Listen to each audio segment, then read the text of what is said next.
முன்னாடி என்ன நடக்கும்னா, சாஹாயோட உயிரை சேவ் பண்ணுறதுக்காக பியாங்கோட ஷேடோவை ஜின்னு யூஸ் பண்ணியிருப்பான். அங்கே இருக்கிற மற்ற எல்லா ஆண்டர்ஸையும் அங்கேருந்து வெளியே அனுப்பிட்டு ஜின்னும் அவனோட ஷேடோ சொல்லிச்சும் மொத்த ஆண்ட்ஸையும் கொண்டு குவிப்பாங்க. அவன் 100 லெவலில் ரீச் பண்ணியிருப்பான். அங்கே இருக்கிற ஆண்ட் கிங்கை கொண்டுட்டு எக்ஸ்ட்ராக்ட் பண்ணிவிட்டு அவனுக்கு பெருன்னு பேர் கொடுப்பான். அடுத்து சீனாவோட ஒரு 5 ஸ்டார் ஹண்டரை ஒருத்தனை இன்ட்ரடியூஸ் பண்ணுறாங்க. அடுத்து ஒரு 2 ஃபியூச்சர் எனிமீஸையும் இன்ட்ரடியூஸ் பண்ணுறாங்க. அதை வந்து ஜின்னோட ஃபாதர் ஓரமாக நின்று வேடிக்கை பார்த்துட்டு இருப்பான். அப்படியே அந்த ஜிஜு ஐலாண்டோட ரைடும் முடியுது. அங்கே இறந்தவங்களுக்கு ஃபியூனரல் மாதிரி கண்டக்ட் பண்ணுறாங்க. அடுத்து சேர்மன் கோகுட்ட தன்னோட கில்டை பற்றி பேசிட்டு ஒரு ப்ளூ கேட்குள்ளே என்ட்ரி கொடுக்குறான்.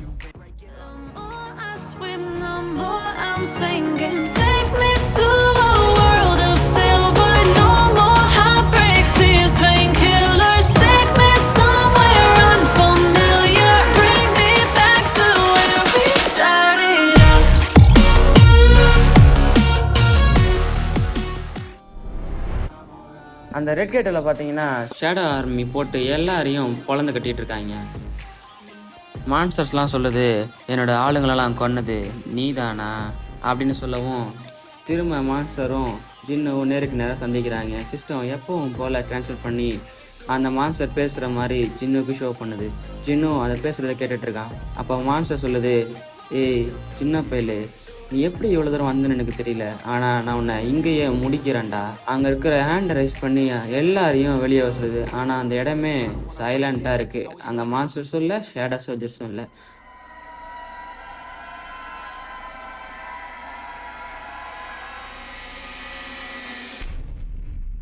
அப்போ அந்த மான்ஸ்டர் முகத்தில் ஒரு பயத்தை பார்க்கணும் பாருங்க. ஜின்னு சைலண்ட்டாக ஓரமாக நின்று வேடிக்கை பார்த்துட்டு இருக்கான். அப்படி பார்த்துட்டு இருக்கப்போ ஜின்னு கடைசியாக பேச ஆரம்பிக்கிறான். என்னடா என்னை பார்த்து குள்ளா பையன் நான் சொன்னேன், திரும்ப அப்படி சொல்லி பாறேன், இது ரொம்ப காமெடியாக தெரியுது எனக்கு அப்படின்னு சொல்லவும் அங்கே இருக்கிற ஷேடோ சோல்ஜர்ஸ் எல்லாமே வெளியே வர ஆரம்பிக்கிறாங்க. அங்கே வரவங்க சும்மா வரல. அங்கே இருக்கிற அவன் சொன்ன ஒவ்வொரு மான்ஸ்டரையும் கொன்னுட்டு தலையையும் காலையும் கையில் கொண்டு வராங்க. அந்த மான்ஸ்டர் சைலண்டாக நின்று பார்த்துட்ருக்கு. யார் அவன், ரொம்ப மோசமாக இருக்கும் போலையே அப்படின்னு பார்த்துட்ருக்கோம். அவனோட ஷேடோ ஆர்மி ஃபுல்லாக ஜின்னு பின்னாடி நின்றுருப்பாங்க. ஜின்னு அடுத்து என்ன பண்ணலாம் அப்படின்னு யோசிச்சுட்டு இருக்கப்போ மான்ஸ்டர் பார்க்குது, யார் அவன் இவ்வளோ மோசமாக இருக்கானே, என்னடா நடக்குது இங்கே, என்ன பண்ணலாம் அப்படின்னு யோசிச்சுட்டு இருக்கு.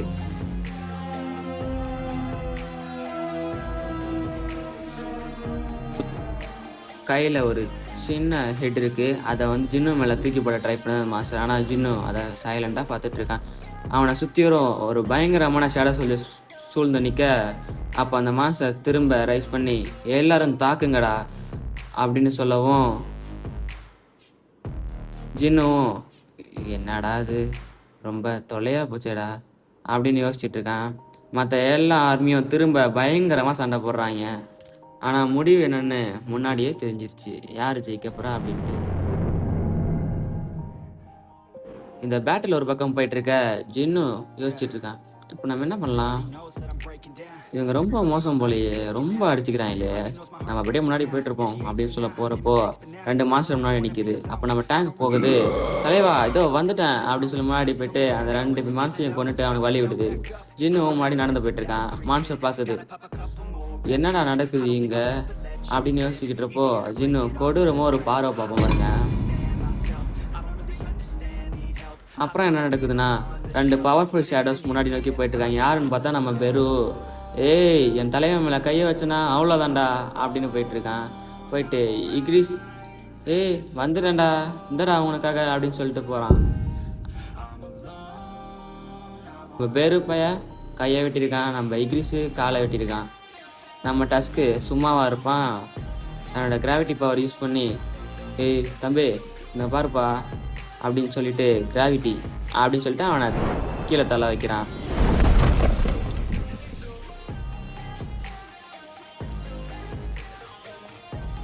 ஜின்னு பொறுமையாக கொஞ்சம் கொஞ்சமாக முன்னாடி போயிட்டுருக்கான். போயிட்டு பீஸ்ட் முன்னாடி ஜின்னு போய் நின்று, நான் கேட்குற கேள்விக்கு பதில் சொன்னேன்னா உங்களோட சாவு வழி இல்லாமல் இருக்கும் அப்படின்ற மாதிரி சொல்கிறான். எப்பயும் போல் சிஸ்டம் தன் வேலையை காட்டுது.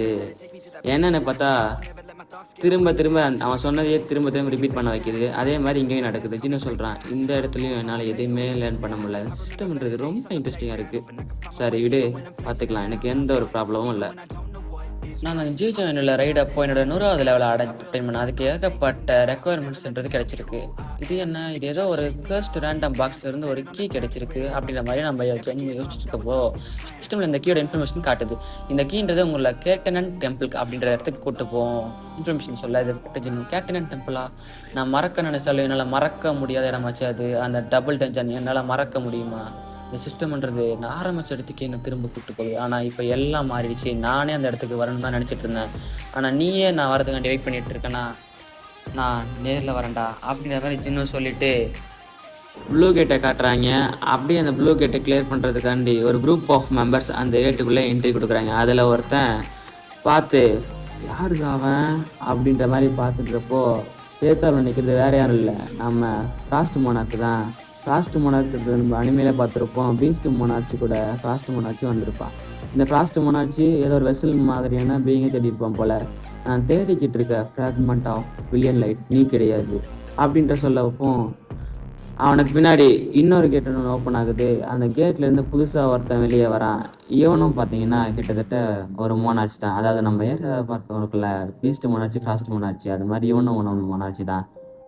கதையோட போக போக நம்ம யாருன்னு பார்க்கலாம். கதைக்கு புதுசாக வந்த மோனாச்சியோட பேர் யோக்மன்ட்டு. அப்போ யோகமான்ட்டு ஃப்ராஸ்ட் மோனாச்சி கிட்ட நான் இங்கே வந்ததுக்கு காரணம் அந்த ஈஸ்ட் சைடில் இருக்கிற லேண்டை பற்றி பேசுகிறதுக்கு தான் அப்படின்ற மாதிரி சொல்கிறேன். இதை கேட்ட ஃப்ராஸ்ட் மோனாச்சி, ஓ அந்த குப்பையா, அந்த இடத்துல ஷேடோ மோனாச்சி இருக்கானே, எனக்கு தெரிஞ்சு நீ தான் அந்த இடத்துல இன்சார்ஜ் நினச்சேன், நீ இல்லையா அப்படின்ற மாதிரி நான் ஃப்ராஸ்ட் மோனாச்சி யோகமான் கிட்ட கேட்க, அப்போ யோகமான்ட்டு ஃப்ராஸ்ட் மோனாச்சி கிட்ட இந்த மாதிரி ரூலர்ஸ்லாம் வந்து லெகியை சவுத் சைடில் ரிலீஸ் பண்ண போகிறாங்களாம், ஸோ அவனோட இடத்த நான் எடுத்துக்க போகிறேன் அப்படின்ற மாதிரி நம்ம யோகமான் சொல்கிறாப்புல. இதை கேட்ட ஃப்ராஸ்ட் மோனாச்சி, ஷேடோ மோனாச்சி என்ன பண்ண போகிற? அதுக்கு யோகமான்ட்டு அந்த ஆர்கிடெக்ட் அவனுடைய வேலையை கரெக்டாக பண்ணுறப்போ நாம் அதை பற்றி கவலைப்படணுன்ற அவசியமே இல்லை. மட்டும் இல்லாமல் நான் இன்னொரு இன்ட்ரெஸ்டிங்கான நியூஸ் வச்சுருக்கேன். The greatest fragment of billion light அப்படின்றது எங்கே தான் இருக்குது அப்படின்ற மாதிரி யோகமான் சொல்ல, அதுக்கிட்ட ஃப்ராஸ்ட் மோனாச்சும் ரொம்ப இன்ட்ரெஸ்டிங்காக இருக்கே, நீ அதை வச்சு என்ன பண்ண போகிற? ஒருவேளை நீ அதை என்கிட்ட கொடுக்கணும்னு ஆசைப்பட்டேன்னா எனக்கு எந்த ஒரு பிரச்சனையும் இல்லை. பட் இந்த இடத்துக்கு நம்ம 2 பேர் தானே வரல, அவன் தான் இந்த இடத்துக்கு நம்மளை வர வச்சிருக்கான். போயும் இவன் மாதிரி ஆள்கிட்ட ஃப்ராக்மெண்ட் ஆஃப் பில்லியன் லைட் இருக்குது, எதுக்காண்டி அவன் நம்மளை விட்டு போனான்றது எனக்கு சுத்தமாக புரியல. ஒருவேளை அவன் நம்மளோட பிராண தடுக்க ட்ரை பண்ணியிருக்கணும் அப்படின்ற மாதிரி நான் ஃப்ராஸ்ட் மோனாச்சி பேசிகிட்டு இருக்கும் போதே அவரை நோக்கி எவனோ ஒருத்தன் நடந்து வர மாதிரி காமிச்சிட்டு இருந்தாங்களே, அது வேற யார் இல்லை, நம்ம ஜின்னுவோட அப்பா தான். இவர் ஃப்ராஸ்ட் மோனாச்சி யோகமான்ட்டு பேசிட்டு இருந்ததை கேட்டுட்டு இருந்தப்போல, ஈஸ்ட்ல இருக்க சின்னடனா சவுத் கொரியா பற்றி பேசிட்டு இருக்கீங்களா அப்படின்னு கேட்கவும், ஃப்ராஸ்ட் மோனாச்சி என்னப்பா உனக்கும் அந்த இடத்துல இன்ட்ரெஸ்ட் இருக்கா? சரி ரைட்டு பரவாயில்ல, இந்த இடத்த விட்டு கிளம்புறேன், முடிஞ்சானே தடுத்துப்பாரு அப்படின்ற மாதிரி ஃப்ராஸ்ட் மோனாச்சி சொல்ல, இதை கேட்ட ஜின்னோட அப்பா, நான் உன்னை தப்பிக்கிட்டோன்னு நினைக்கிறா? ஃப்ராஸ்ட் மோனாச்சி நோக்கி ஒரு ஹெவி ப்ளோவை போட ஃப்ராஸ்ட் மோனாச்சி இந்த அட்டாக் ஐஸை வச்சு பிளாக் பண்ணுறான். இவங்க 2 பேரும் கிளாஷ் பண்ணதுக்கு அதுக்கும் அந்த இடமே மொத்தமாக வெடிச்சு புகை மூட்டமாகுது. ஸோ நம்ம ஜின்னு இங்கேருந்து வீட்டுக்கு போகிறதுக்காண்டி பார்க்கிங் லாட்டில் இருக்கிற அவனோட காரை எடுத்துக்கிட்டே இருக்க சமயத்தில் அங்கே ஒருத்தன் நம்ம ஜின்வை வந்து மீட் பண்ணுறான். என்னோட பேர் தான் ஆடம் நைட், நான் வந்து ஃபெடரல் பியூரோ ஆஃப் ஃபினான்ஸோட ஒரு சீனியர் ஆஃபீஷியலாக அப்படின்ற மாதிரி அவனை இன்ட்ரடியூஸ் பண்ணிட்டு இருக்கான். இதை கேட்ட ஜின்னு, ஃபெடரல் பியூரோ ஆஃப் ஹண்டர்ஸா அப்படின்ற மாதிரி யோசிச்சுட்டு இருக்க. அப்போ இந்த ஆடம் பண்ணுறப்பில் என்னை மன்னிச்சிருங்க ஜின்னு, நான் உங்களை இந்த மாதிரி ஸ்டாப் பண்ணணும்னு நினைக்கல. நான் ஏற்கனவே உங்களோட ஆஃபீஸில் வந்து உங்களை மீட் பண்ண ட்ரை பண்ணேன், பட் என்னால் உங்களுக்கு மீட் பண்ண முடியல அப்படின்ற மாதிரி சொல்கிறான். அப்போ நம்ம ஜின்னுக்கு ஞாபகம் வருது, நம்ம ஜின்னோட தம்பி அதாவது ஜின்னா, அவன் ஏற்கனவே இந்த ஆடம்ன்ற பைவலை பற்றி ஜின்னுக்கிட்ட சொல்லியிருப்பான். அப்போ ஜின்னு இந்த ஆடம்ன்றவங்கிட்ட உனக்கு என்ன வேணும் அப்படின்ற மாதிரி கேட்க, அதுக்கு இந்த ஆடம்ன்றவங்கள நான் உங்ககிட்ட ஒரு இன்ஃபர்மேஷன் ஷேர் பண்ணுறதுக்காண்டி தான் வந்தேன். இந்த இன்ஃபர்மேஷன் எந்த ஒரு கண்ட்ரியாலையும் எந்த ஒரு நியூஸ்னாலையும் ஷேர் பண்ண முடியாது, பட் என்னால் ஷேர் பண்ண முடியும் அப்படின்ற மாதிரி இந்த ஆடம்ன்ற பைபிள் சொல்கிறான். அதை கேட்ட ஜின்னு, எதுக்காண்டி அந்த இன்ஃபர்மேஷனை என்கிட்ட சொல்கிற அப்படின்ட்டு கேட்க, அதுக்கு அந்த ஆடம், நாங்கள் எங்களோட இன்ஃபர்மேஷனை உங்களை மாதிரி ஆள்கிட்ட ஷேர் பண்ணுறப்போ எங்களுக்கு ஒரு சில பெனிஃபிட்ஸ்லாம் கிடைக்கும். அது மட்டும் இல்லாமல் நீங்கள் ஜேஜே ஐலாண்டில் பண்ண எல்லாத்தையும் பார்த்து எங்கள் டெப்யூட்டி டைரக்டர் ரொம்ப இம்ப்ரெஸ் ஆகிட்டாரு. அதனால் அவர் உங்களை நேரில் மீட் பண்ணணும்னு சொல்கிறாரு. மிச்சம் எல்லாத்தையும் அவர் உங்கள்கிட்ட நேரில் எக்ஸ்பிளைன் பண்ணுவார் அப்படின்ற மாதிரி ஆடம் சொல்கிறான். எல்லாத்தையும் கிட்ட ஜின்னு, டே போங்கடா, ஏன்டா அப்படி பண்ணுறீங்க, ஒரு வேலை இல்லையா அப்படின்ற மாதிரி அவனை காரில் ஏறி வீட்டுக்கு கிளம்ப பார்க்குறான். அப்போ அந்த ஆடம்ன்ற அவங்ககிட்ட ஒரு முக்கியமான விஷயத்த சொல்லாமல் இருந்துட்டேன் பார்த்தீங்களா அப்படின்ற மாதிரி ஒரு விஷயத்த சொல்கிறான். இதை கேட்ட ஜின்னு, என்னடா சொல்கிற, அப்கிரேடா அப்படின்ற மாதிரி செம்ம ஷாக் ஆகிறான். அப்போ ஆடம் உங்களை மாதிரியே பவர்ஸ் அவைக்கான இன்னொரு பீயிங்கால உங்களோட பவர்ஸ் அண்ட் எபிலிட்டிஸை என்ஹான்ஸ் பண்ண முடியும், அதாவது அப்கிரேட் பண்ண முடியும். நீங்கள் இதுக்கு முன்னாடி கேள்விப்பட்டிருக்கீங்களா அப்படின்ற மாதிரி மாதிரி ஜின்னு கிட்ட கேட்க. அப்படின்ற மாதிரி நம்ம ஜின்னு பார்த்தீங்கன்னா ஆடம்பரம் சேர்ந்து அந்த டெபுட்டி டைரக்டரை மீட் பண்ணுறதுக்காண்டி போகிறான். என்னோட பேர் தான் மைக்கேல் கார்னர், நான் தான் இந்த ஃபெடரல் பியூரோ ஆஃப் ஃபண்ட்ஸோட டெபுட்டி டைரக்டர். நம்ம கிட்ட டைரெக்டாக பாயிண்ட்டுக்கு வந்துடுறேன் மிஸ்டர் ஜின்னு. இதுதான் இமிகிரேஷன் டாக்குமெண்ட். யூஸ்வலி இந்த இமிகிரேஷன் ப்ராசஸ்ன்றது ஒரு வருஷத்தில் இருந்து 2 வருஷம் டைம் எடுத்துக்கும். ஆனால் நாங்கள் உங்களுக்கு ஒரு எக்ஸ்டென்ஷன் தரோம். நீங்கள் ஜஸ்ட் ஒரு வார்த்தை சொல்லுங்கள் போதும், அடுத்த செகண்டே நீங்கள் அமெரிக்கன் சிட்டிசனாக மாறிடுவீங்க அப்படின்னு வந்து நம்ம ஜின்னு கிட்ட அந்த டைரக்டர் சொல்ல, இதை கேட்ட ஜின்னுக்கு செம்ம காண்டாகுது. இப்போ ஜின்னு இந்த ஆடம்ன்ற பைப்பில் என்கிட்ட ஏதோ இன்ஃபர்மேஷன் சொல்கிறது தான் இங்கே கூப்பிட்டு வந்தான். அதாவது என்ன மாதிரியாவே நான் ஒருத்தவங்களால என்னோட பவர்ஸ் அப்கிரேட் பண்ண முடியும் அப்படின்ற மாதிரி சொன்னான். ஸோ அதை நிஜமாலே பண்ண முடியுமா அப்படின்ற மாதிரி ஜின்னு அந்த டைரக்டர் கேட்குற. அதை கேட்ட டைரக்டர் ஆக்சுவலி அந்த பவர்ஸை ப்ரொசஸ் பண்ணிட்டு இருக்கவங்க இந்த இடத்துல தான் இருக்காங்க அப்படின்ற மாதிரி நம்ம ஜின்னு கிட்ட சொல்லிட்டு, மிஸ்டர் சிலிண்டர் எங்கே வர சொல்லுங்கள் அப்படின்ற மாதிரி பின்னாடி இருக்கிற அசிஸ்டன்ட் கிட்ட அந்த டைரக்டர் சொல்கிறான். சிலிண்டர் வரதை நம்ம ஜின்னுவால் சென்ஸ் பண்ண முடியுது. அப்போ அந்த டைரக்டர் இந்த உலகத்திலேயே அவேக்கன் பண்ணவங்களோட எபிலிட்டிஸை என்ஹான்ஸ் பண்ணக்கூடிய பவர்ஸ் இருக்க ஒரே ஒரு ஆள் உங்கள் கண்ணு முன்னாடி இருக்காங்க அப்படின்ற மாதிரி செலினர் அவங்கள இன்ட்ரடியூஸ் பண்ணுறான். ஜின்னு செலினர் பார்த்த உடனே ஒரு different type of awaken being இருக்க போலையே அப்படின்ற மாதிரி நம்ம ஜின்னு யோசிச்சுட்டு இருக்க. அப்போ அந்த டைரக்டர், மிஸ் செலினர் உங்கள் பவர்ஸ் எப்படி யூஸ் ஆகும் அப்படின்ற ஜின்னுக்கு எக்ஸ்பிளைன் பண்ணுங்க அப்படின்ற மாதிரி சொல்கிறான். இதை கேட்ட ஜின்னு, என்னடா சொல்கிறீங்க, இதோட பண்ண முடியுமா அப்படின்ற மாதிரி செலினர் பார்க்குறான். இதை நோட்டீஸ் பண்ண செலினர், என்னோட ஆரம்பத்தில் பார்க்குற எல்லாருமே என்னால் பண்ண முடியுமா அப்படின்ற மாதிரி தான் பார்ப்பாங்க. ஆனால் நீ ஒன்ஸ் என்னோட பவரை டேஸ்ட் பண்ணிட்டுனா அதுக்கப்புறம் என்னோட பவர்ஸ் வேணும்னு என்கிட்ட கேட்க ஆரம்பிச்சிடு அப்படின்ற மாதிரி செலினர் ஒரு ஆட்டிடியூடாக சொல்கிறான்.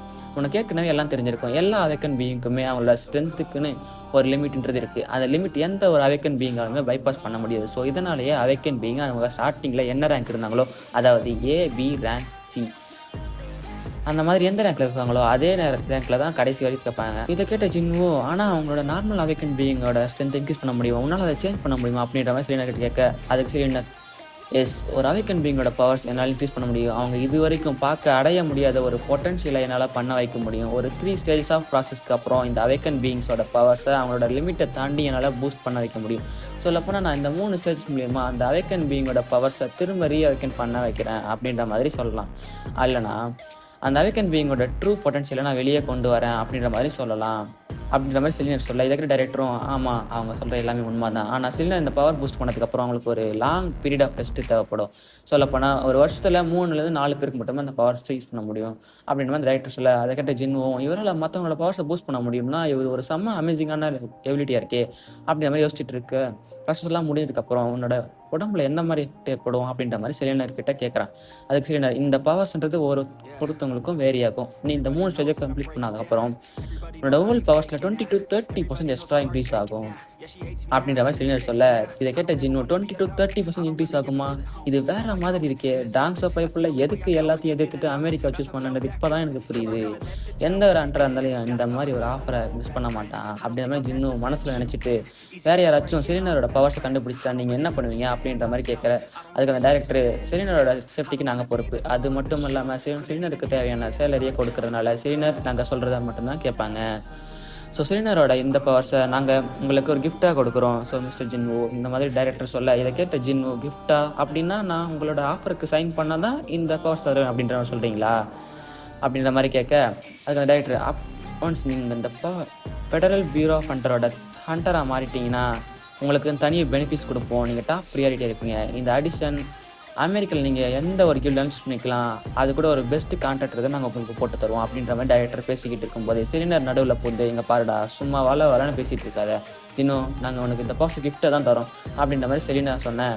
அதுக்கு டைரக்டர் செலினா சொன்ன மாதிரியே நாங்கள் உங்களுக்கு இந்த பவர்ஸ் கிஃப்ட்டை தான் தரோம். ஸோ ஜின்னு உங்களோட பர்மிஷனோட இந்த பவர் கிஃப்டிங் ப்ராசஸை ஸ்டார்ட் பண்ணிடலாமா அப்படின்ற மாதிரி டைரக்டர் கேட்க, அதுக்கு ஜின்னு கொஞ்சம் ஷாக் ஆகி, என்னடா சொல்கிறீங்க, எனக்கு இந்த பவர்ஸ் சும்மா வாத்தாதீங்க அப்படின்ற மாதிரி கேட்குறான். டைரக்டர், இந்த பவர் ஜஸ்ட் ஒரு காம்ப்ளிமெண்டரி சர்வீஸ் மாதிரி வச்சுக்கோங்களேன் மிஸ்டர் ஜின்னு அப்படின்ற மாதிரி சொல்கிறான். அப்போ சிலிண்டர் ஜின்னோட கையை பிடிச்சி, இங்கே பாரு, என்னோட கண்ணை நல்லா பாரு, இதுதான் இந்த பவர் லிஃப்டிங்கோட ஃபர்ஸ்ட் ஸ்டெப், ஸோ என்னோட கண்ணை மட்டும் நல்லா பாரு அப்படின்ற மாதிரி சிலிண்டர் சொல்ல. அப்போ இந்த டைரக்டர் பைப்பில் அவ்வளோதான், ஜின்னு நம்மளோட ப்ராடக்டில் மாட்டிக்கிட்டான் அப்படின்ற மாதிரி யோசிச்சுட்டு இருக்க. சிலிண்டர் அவளோட பவர்ஸுக்குள்ள கான்ஃபிடென்ட்டாக இந்த ஜின்னு பையன் இந்த ப்ராசஸோட ஸ்டார்டிங்கில் வேணால் ரொம்ப கூலாக காமாக இருக்கலாம், ஆனால் இந்த ப்ராசஸ் முடிகிறப்போ கண்டிப்பாக இந்த பைப்பில் ஆஃபர் பேப்பரில் சைனை போட்டுருவான்.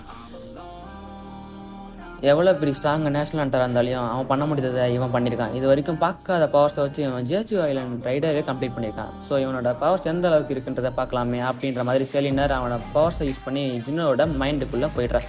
அந்த செலினர் போன இடம்ன்றது அப்படியே ஒரு ஃபுல்லாக பிளாக்காக இருட்டாக இருக்குது. அப்போ செலினர் என்ன நடக்குதுங்க அப்படின்ற மாதிரி சுற்றி சுற்றி பார்த்துக்கிட்டு இருக்கப்போ அங்கே ஒரு ஃபேஸ்ன்றது ஷோ ஆகுது. அதை பார்த்த செலினர் அப்படியே பயத்தில் மிரண்டு போய் கத்துன்னு கத்த ஆரம்பிக்கிறா. இதை பார்த்த கார்ட்ஸ் எல்லாமே ஜின்னு மேலே கன் பாயிண்ட் பண்ணுறாங்க. இதை பார்த்த டைரக்டரு டேடே முட்டா பயில்களா என்னடா பண்ணிட்டு இருக்கீங்க, நிறுத்துங்கடா அப்படின்ற மாதிரி எல்லாத்தையும் ஸ்டாப் பண்ணுறான். ஜின்னும் செம ஷாக்காகி ஏமா செலினர் உனக்கு என்னமாச்சு, நல்லா தானே இருந்த அப்படின்ற மாதிரி கேட்க, இந்த பக்கம் நம்ம டைரக்டரு என்னாச்சு செலினா, எதுக்கு இப்படி பயந்துட்டு இருக்க, உனக்கு எதாவது உடம்பு சரியில்லையா அப்படின்ற மாதிரி கேட்க, இதை கேட்ட செலினா எதுவுமே சொல்லாமல் அப்படியே பயத்தில் நடுங்கிட்டு இருக்கா.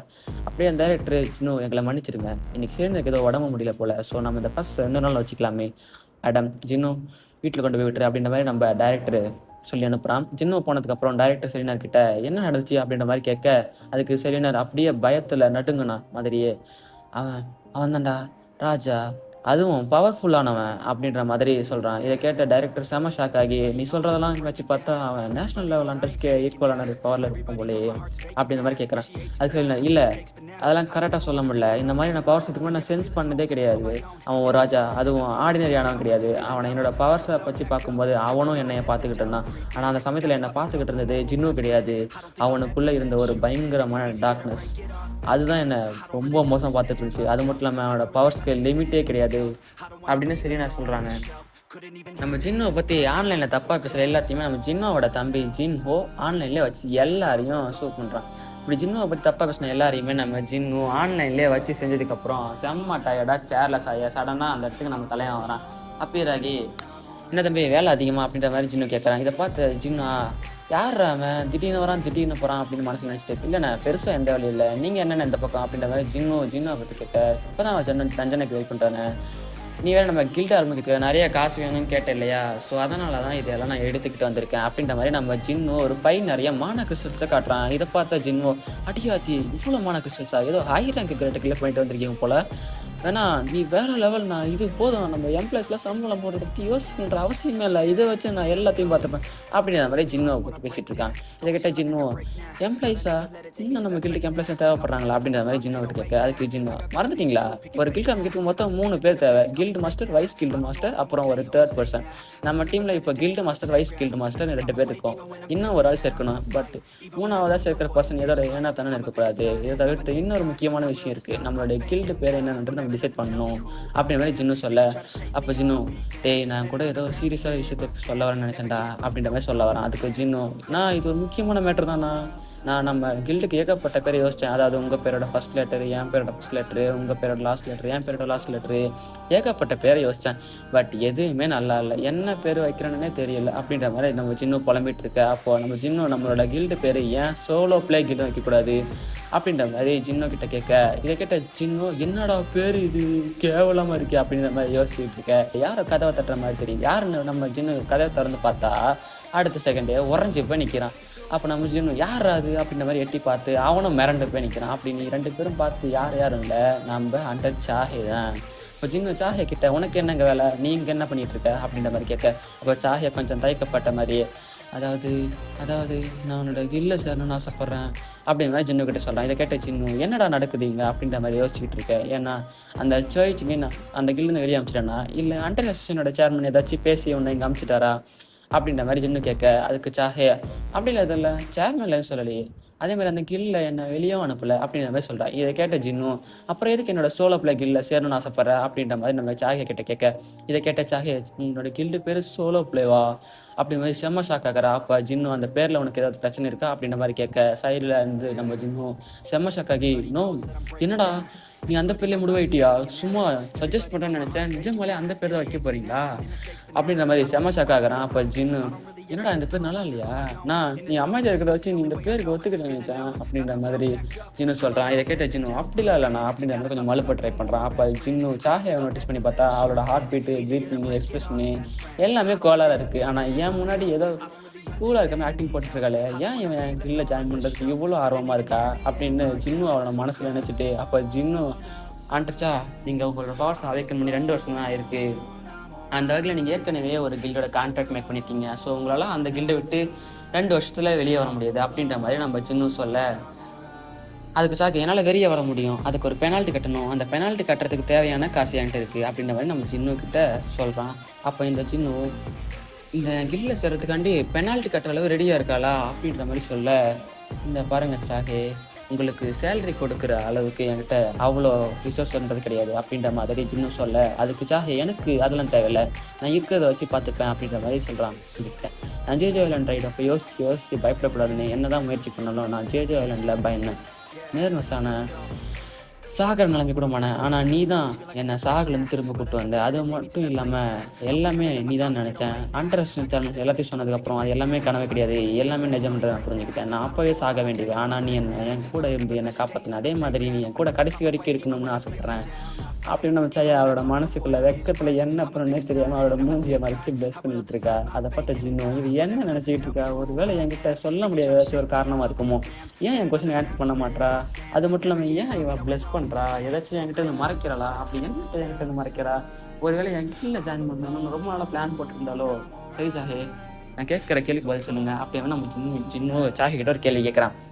கீழே சேரணும்னா அதுக்கு ஒரு என்ட்ரன்ஸ் எக்ஸாம் இருக்குது அப்படின்ற மாதிரி நம்ம ஜின்னு சொல்ல, இதை கேட்டால் ஜின்னோ இன்னும் நம்ம கில் என்ட்ரன்ஸ் எக்ஸாம்லாம் இருக்கா அப்படின்ற மாதிரி ஜின்னுக்கிட்ட கேட்க, அதுக்கு ஜின்னு ஸ்கில் மாஸ்டரா நான் இந்த பாலிசியை இப்பொழுது லான்ச் பண்ணுறேன், ஏன் அதில் உனக்கு எதுவும் பிரச்சனை இல்லைன்னா நீ கீழே போய் கொஞ்சம் எங்களுக்கு ஸ்நாக்ஸும் ட்ரிங்க்ஸும் வாங்கிட்டு வரியா அப்படின்ற மாதிரி ஜின்னுக்கிட்ட கேட்க, சாஹே இது எந்த கைண்ட் ஆஃப் டெஸ்ட்டு அப்படின்னு ஜின்னுக்கிட்ட கேட்க, அதுக்கு ஜின்னு நான் சம்மன் பண்ணுற ஒருத்தவங்க சண்டை போடணும் அப்படின்ற மாதிரி சாஹே கிட்ட சொல்ல, அதுக்கு சாஹே என்ன நீ குறைச்சி இடம் போடுறேன்னு நினைக்கிறேன், பரவாயில்ல நான் யாரு கூட சண்டை போடணும் அப்படின்ற மாதிரி ஜின்னு கிட்ட கேட்க, அதுக்கு ஜின்னு என்கிட்ட இருக்கக்கூடிய ஒன் ஆஃப் தி ஸ்ட்ராங்கஸ்ட் சமன் கூட தான் நீ போட்டி போடணும் அப்படின்ற மாதிரி ஜின்னு சொல்ல, இதை அப்படிங்கிற மாதிரி ஜின்னு மனசுக்குள்ள நினச்சிட்டு இருக்கும்போது சாஹே கதவை திறந்து வெளியே போக ட்ரை பண்ணுறான். அப்போ ஜின்னு ஒரு நிமிஷம் இல்லை, நம்ம அப்படி போவேன், எனக்கு கிட்ட வேற ஒரு வழி இருக்குது அப்படின்ற மாதிரி ஷாகே கிட்ட சொல்கிறான். இதை கேட்ட சாஹே என்னடா சொல்ல வர அப்படின்ற மாதிரி முழிச்சுக்கிட்டு இருக்க. அப்போ சாஹே நம்ம ஜின்னு நெருக்கமாக கட்டி பிடிச்சி எக்ஸ்சேஞ்ச் அப்படின்ற மாதிரி சொல்ல, இவங்க 2 பேருமே அந்த பில்டிங்லேருந்து அசோசியேஷனோட ஜின்னா விஷயத்துக்கு எக்ஸ்சேஞ்ச் ஆகிறாங்க. இப்படி எக்ஸ்சேஞ்ச் ஆன சமயத்தில் நம்ம ஜின்னு ஸ்நாக்ஸ் எடுத்துக்கிட்டு உள்ளே வரான். பத்தாங்க இடத்துல யாரு நம்ம ஜின்னு இருக்க போல ஜின்னோட ஷேடோ சொல்லி இருக்கான். அவன் ஜின்னுக்காண்டி ஸ்நாக்ஸை பிடிங்கி தின்னுட்டு என்னடா உனக்கு வேணுமா அப்படின்ற மாதிரி ஜின்னுவை பற்றி கேட்குறான். அப்படியே கட் பண்ணி நம்ம ஜின்னு சாயை காட்டுறாங்க. சாயை டெலிபோர்ட் ஆகி ஜிம்முக்கு வந்ததுக்கப்புறம் உடனே செம்ம ஷாக் ஆகிறா. அப்போ ஜின்னு அவனோட மனசுக்குள்ளே ஷேடோ எக்ஸ்சேஞ்சுன்றது கிட்டத்தட்ட ஒரு கேட் மாதிரி தான் ஒர்க் ஆகுது. என்னோட ஷேடோ எக்ஸ்சேஞ்ச் இந்த இடத்துல இருந்தாலும் சரி அவனை யூஸ் பண்ணி நான் எங்கே வேணாலும் எக்ஸ்சேஞ்ச் பண்ணிக்கலாம். அதே சமயத்தில் என் கூட இன்னொரு பர்சனையும் ஒரு இடத்துலேருந்து இன்னொரு இடத்துக்கு டெலிபோர்ட் பண்ண முடியுது. ஸோ இதை வச்சு பண்ணும்போது நான் நினச்ச உலகத்தோட இன்னொரு மூளைக்கு கூட ஈஸியாக போயிட்டு வர முடியும் போல. சரி சாஹே நம்மளோட டெஸ்ட்டை ஸ்டார்ட் பண்ணலாமா அப்படின்ற மாதிரி நம்ம ஜின்னு சாஹே கிட்ட கேட்க, அப்போ சாஹே ஒரு நிமிஷம் என்னோட வெப்பனை எடுத்துகிட்டு வரல அப்படின்ற மாதிரி ஜின்னு கிட்ட சொல்ல, இதை கேட்ட ஜின்னு ஓ அந்த மண்வெட்டி பற்றி பேசுறியா அப்படின்னு ஜின்னு. அப்போ சாஹே செம்ம எம்ப்ரெஸ் ஆகி அது என்னோட வெப்பன் கிடையாது அப்படின்ற மாதிரி ஜின்னு கிட்ட சொல்கிறா. நான் சும்மா ஜோக் தான் பண்ணேன் அப்படின்ற மாதிரி ஜின்னு சொல்கிறான். அப்போ ஸ்டோரேஜ் ஓப்பன் பண்ணுறா. பார்த்தா அந்த இடத்துல ஏகப்பட்ட ஸ்பேரிங் வெப்பன்ஸ் இருக்குது. அதில் சாஹே அவளுக்கு சூட்டபிளான ஒரு ஸ்வாடை எடுத்துக்கிட்டு நான் ரெடி ஆகிட்டேன், சண்டை போடலாமா. அப்போ நம்ம ஜின்னு சாகே கிட்ட இது உன்னோட யூஸ்வல் ஸ்வாடு கிடையாது, அதாவது நீ எப்பவும் யூஸ் பண்ணுற ஸ்வாடு கிடையாது, அதனால் இது உனக்கு ஓகேவா, அந்த ஸ்வாடு உனக்கு சூட் ஆகுமா அப்படின்ற மாதிரி ஜின்னு கிட்ட சாகே கிட்ட கேட்க, அப்போ சாகே எனக்கு அதெல்லாம் ஒரு பிரச்சனையும் கிடையாது, அது மட்டும் இல்லாமல் மாஸ்டர்ஸ்லாம் எப்போதுமே சொல்லிட்டு வந்து அட்டாக் பண்ணும், என் கையில் எப்போதுமே ஸ்வாடை கையில் வச்சுக்கிறதுக்கு அப்படின்ற மாதிரி நம்ம சாகே சொல்கிறான். நீ சொல்கிறது கரெக்டு தான் சொல்லிட்டு இக்ரீஸை சமன் பண்ணுறான். இவன் தான் என்கிட்ட இருக்கக்கூடிய ஒன் ஆஃப் தி பெஸ்ட் ஸ்வாட்மேன் அப்படின்ற மாதிரி நம்ம ஜின்னு இக்ரீஸை பார்த்து இன்ட்ரடியூஸ் பண்ணுறான். அப்போ சாஹே இந்த மேட்சோட ரூல்ஸ் என்ன அப்படின்ற ஜின்னு கிட்ட கேட்க, ரூல்ஸ்லாம் ஒன்றும் பெருசாக இல்லை, என்னோட சமன் டெஸ்ட்டை ஆகிற வரைக்கும் நீ சண்டை போடணும், இல்லைனா நீ சரண்டர் ஆகணும் அப்படின்ற மாதிரி நம்ம சாஹே கிட்ட ஜின்னு சொல்லிட்டு அவனோட மனசுக்குள்ளே சாஹே கிட்ட அவளை எதிர்த்து என்னோட ஸ்ட்ராங்கஸ்டான சம்மன் தான் சண்டை போட வைப்பேன்ற மாதிரி சொன்னேன். ஆனால் வெறும் இவளுக்கு கொஞ்சம் ஓவர் தான், இப்போதைக்கு சாஹே கிட்ட சண்டை போட்டான் அப்படின்ற மாதிரி அவரோட மனசுக்குள்ளே நடிச்சுட்டு இந்த மேட்ச்சை ஸ்டார்ட் பண்ணலாமா அப்படின்ற மாதிரி சாஹே கிட்ட கேட்குறான். சாஹேவும் ஆரம்பிக்கலாம் அப்படின்றத வாயால் சொல்லாமல் அவரோட பவர்ஸை ஃப்ளெக்ஸ் பண்ணி காமிக்கிறான். சாஹேயோட பவர்ஸை பார்த்தோன்னே நம்ம ஜின்னு சார் ரைட்டு அவரோட பவர்ஸ் இன்னும் செக் பண்ணி பார்க்கலாம் அப்படின்ற மாதிரி ஜின்னு சாஹே கிட்ட அங்கிட்ட திரும்பிக்கிறியாம்மா நான் இங்கிலீஷ் பேச வேண்டியது இருக்குது அப்படின்னு சொல்லிட்டு இங்கிலீஷ் கிட்ட அவன் ஜிஜிஎல் லிஸ்ட் பண்ண ஸ்வாடை கொடுத்து இதை வச்சு சண்டை போடுறா அப்படின்ற மாதிரி கொடுக்குறான். ஜின்னு இங்கிலீஷ் கிட்ட ஸ்வாடுன்றது ஒரு எக்ஸ்ட்ராங்க் லாங் ஸ்வாடு. இந்த ஸ்வாடோட பேர் டீமன் கிங் லாங் ஸ்வாடு. இது அட்டாக் வந்து ரொம்ப அதிகமாக இருக்கும். அது மட்டும் இல்லாமல் இந்த ஸ்வாடை வச்சு ஒரு ஸ்விங் பண்ணாலே போதும், அந்த இடத்துல ஒரு ஒயிட் கலர் லைட்னிங் ஸ்ட்ரோமே கிரியேட் ஆகும். இந்த மாதிரி ஒரு பவர்ஃபுல்லான ஸ்வாடை ஜின்னு இக்லிஸ் கிட்ட கொடுத்து சாஹேவோட பவர்ஸை டெஸ்ட் பண்ணி பார்க்குறான். ஸோ இதுக்கப்புறம் அந்த மேட்ச் ஸ்டார்ட் ஆக நம்ம இக்லிஸ் சாஹேவோட நோக்கி அந்த ஃபஸ்ட்டு ஸ்ட்ராங்கஸ்ட் அட்டாக்கை யூஸ் பண்ணுறான். பட் சாஹே அந்த அட்டாக்லேருந்து டாச் ஆக்குறா. இதை பார்த்து ஜின்னு நான் நினச்ச மாதிரியே ரொம்ப ஃபாஸ்ட்டாக இருக்கா, அந்த இடத்துல ஒரு நார்மல் பர்சன் இருந்தால் என்ன செத்து போயிருப்பான், பட் இவன் அந்த அட்டாக்லேருந்து டாச் ஆகிட்டா அப்படின்ற மாதிரி நம்ம ஜின்னு அவனோட மனசில் நினச்சிக்கிட்டு இருக்கும்போதே இந்த பக்கம் சாஹே அண்ட் டிகிரிஸ் 2 பேரும் மாற்றி கிளாஸ் பண்ணிக்கிறாங்க. அப்படியே கட் பண்ணி சேர்மன் கோவை காட்டுறாங்க. சேர்மன் கோ யாரோ ஒருத்தவங்க ஜிம்மில் என்ட்ரியாக இருக்காங்க அப்படின்ற மாதிரி சென்ஸ் பண்ணுறாங்க. இன்றைக்கி ஜிம் யாருமே ரிசர்வ் பண்ணலையே, யார் உள்ளே வந்திருப்பாங்க அப்படின்றத நம்ம சேர்மன் கோ மனசுக்குள்ளே நினச்சிக்கிட்டு அவரோட சபார்டினேட் கால் பண்ணி ஜிம்மோட சிசிடிவி ஃபுட்டேஜ் அங்கே கட்ட அப்படின்ற மாதிரி நம்ம சேர்மன் கோவிட்ட சபார்டினேட்டும் சிசிடிவி ஃபுட்டேஜ் சேர்மனுக்கு அனுப்பிடுறான். அதில் நம்ம ஜின்னும் சாஹே இருக்கிறத பார்த்துட்டு நம்ம சேர்மன் கோவுக்கு ஆரம்பத்திலே எதுவும் புரியல. அதுக்கப்புறம் இதுக்கு முன்னாடி சாஹே பண்ண ஒரு சில விஷயம்லாம் நம்ம சேர்மனுக்கு ஞாபகம் வந்ததுக்கப்புறம் சரி ரைட்டு எனக்கு புரியுது அப்படின்ற மாதிரி சிரிச்சுக்கிட்டே சொல்கிறான். அவரோட சபார்டினேட்டர் இன்னைக்கு அந்த ஜிம்மோட கேமரா எல்லாத்தையும் ஆஃப் பண்ணிடுங்க, அங்கே ஒரு இன்ஸ்பெக்ஷன் நடந்துச்சு அப்படின்றத நோட் பண்ணி வச்சுக்கோங்க அப்படின்னு ஒரு ஆர்டரை கொடுத்துட்டு இந்த சின்ன பசங்களே இப்படி தான் அப்படின்னு சேர்மன் சொல்லிச்சுட்டு கட் பண்ணிட்டு திரும்ப ஃபைட்டு காட்டுறாங்க. அந்த இடத்துல பார்த்தா ஒரு சின்ன செம ஷாக்கில் நின்றுக்கிறான். என்னன்னு பார்த்தா நம்ம ஆல்மைட்டி இக்ரிஸ் நாக் அவுட் ஆகி கீழே படுத்து கிடக்குறான். அப்போ சாஹே அவளை பவரை ஷோ ஆஃப் பண்ணி இந்த பிளாக் கலர் நைட் தான் அவனோட ஸ்ட்ராங்கஸ்டான சம்மனா, என்னது உன்னோட ஸ்ட்ராங்கஸ்டான சம்மன் தான் சண்டை போட வைக்கணும்னு சொன்னேன், ஸோ சம்மன் பண்ணு அப்படின்ற மாதிரி சாஹே சொல்ல, அதுக்கு சின்னும் நான் உன்னை சம்மன் பண்ணேன்னா உனக்கு ஏதாச்சும் அடி போட்ட சான்ஸ் இருக்குது அப்படின்ற மாதிரி சொல்ல, அதுக்கு சாஹே எனக்கு எந்த ஒரு பிரச்சனையும் இல்லை, நான் அவன் கூட திரும்ப சண்டை போடுறேன் அப்படின்னு ஆசைப்பட்றேன் அப்படின்னு சாஹே சொல்கிறா. சின்ன உனக்கு முன்னாடியே தெரியுமா அப்படின்ற மாதிரி சாஹே கிட்ட கேட்க, அப்போ சாஹே டே நானும் தாண்டா அந்த இடத்துல இருந்தேன், அது மட்டும் இல்லாமல் நான் வீடியோலையும் எல்லாம் பண்ணி பார்த்துட்டேன் அப்படின்ற மாதிரி சாஹே ஜின்னுக்கிட்ட சொல்ல, அப்போ ஜின்னுவும் சரி ரைட்டு வேறு வழியே இல்லை அப்படின்ற மாதிரி பெரு அப்படின்னு நம்ம பெருவை சம்மன் பண்ணுறான். இதை பாரு சாஹே நான் உங்கள்கிட்ட திரும்ப கேட்குறேன், இவன் கூட நீ சண்டை போட்டனா நீ கண்டிப்பாக ஹர்ட் ஆகு அப்படின்னா ஜின்னு சாஹே கிட்ட சொல்லிட்டு அவனோட மனசுக்குள்ளே பறக்கும் போதே ஹண்டர்ஸ் ஹெல்மெட் பண்ணக்கூடிய ஒரு வெப்பனாக தான் பிறந்திருப்பான். ஸோ இவனை எதிர்த்து சாஹே சண்டை போட்டனா கண்டிப்பாக ஜெயிக்கிற சான்சஸ்ன்றது ரொம்ப கம்மி தான் அப்படின்ற மாதிரி நம்ம ஜின்னு யோசிச்சுட்டு இருக்கும்போது இதோட சீசன் 3யோட எபிசோட் 1 முடியுது. நெக்ஸ்ட் எபிசோட எதை பற்றி பார்க்க போகிறோம்னா சாஹேவும் பெருவும் எந்த அளவுக்கு சண்டை போடுறாங்க அப்படின்றத நெக்ஸ்ட் எபிசோடில் பார்ப்போம். பார்க்குறவங்க மறக்காமல் சப்ஸ்கிரைப் பண்ணிட்டு லைக் பண்ணிட்டு ஷேர் பண்ணிட்டு பாருங்க. அப்போ தான் நாங்கள் போகிற ரெகுலரான வீடியோஸ் உங்களுக்கு பாப்பா ஆகும். I'm alone.